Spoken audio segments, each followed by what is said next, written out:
बात गुजरात की है। वडोदरा शहर में एक सेठ जी थे। उनके पास बहुत धन दौलत थी। सेठ जी की एक ही बेटी थी, जिसकी शादी उन्होंने एक बड़े और प्रतिष्ठित परिवार में की थी। मगर बेटी के दुर्भाग्य के कारण उसका पति जुआरी और शराबी निकला और उनके घर की सारी संपत्ति धीरे धीरे खत्म हो गई। बेटी की इस हालत से सेठानी जी बहुत चिंतित रहती थी। वे अक्सर सेठ जी से कहती, आप तो दुनिया भर की मदद करते हो, लेकिन अपनी बेटी की मदद क्यों नहीं करते, जो इस कठिन समय से गुजर रही है। सेठ जी हमेशा शांत भाव से जवाब देते, जब उनके भाग्य का वक्त आएगा तो मदद खुद चलकर उनके पास आएगी। एक दिन सेठ जी किसी काम से बाहर गए हुए थे, तभी उनका दामाद अचानक उनके घर आ पहुंचा। सास यानी सेठानी जी ने दामाद का आदर सत्कार किया और सोचा कि क्यों न अपनी बेटी की मदद की जाए। उन्हें एक उपाय सूझा।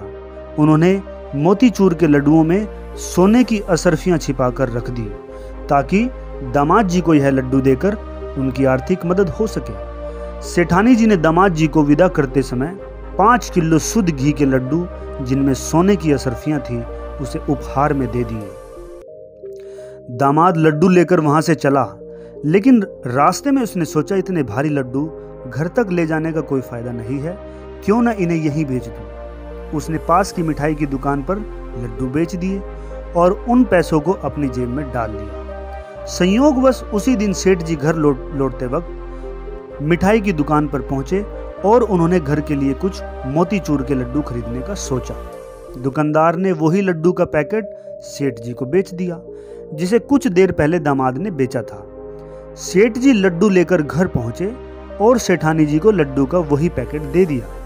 सेठानी जी ने जैसे ही लड्डू पैकेट देखा, वह चौंक गई। उन्होंने एक लड्डू तोड़कर देखा तो उसमें से वही सोने की असरफी निकली, जो उन्होंने दामाद के लिए छिपाई थी। सेठानी जी अपना माथा पकड़कर बैठ गई और सेठ जी को पूरी कहानी सुनाई। दामाद के आने से लेकर असरफियां छिपाने तक की पूरी बात। सेठ जी ने यह सब सुनकर मुस्कुराते हुए कहा, भाग्यवान, मैंने पहले ही कहा था कि उनका भाग्य अभी नहीं जगा है। देखो ना, असरफियां दामाद के भाग्य में थी नहीं ना, और न ही मिठाई वाले के। इसलिए कहते हैं कि भाग्य से ज्यादा और समय से पहले किसी को कुछ नहीं मिलता। कहानी का मर्म यह है कि जीवन में सब कुछ अपने समय पर ही मिलता है।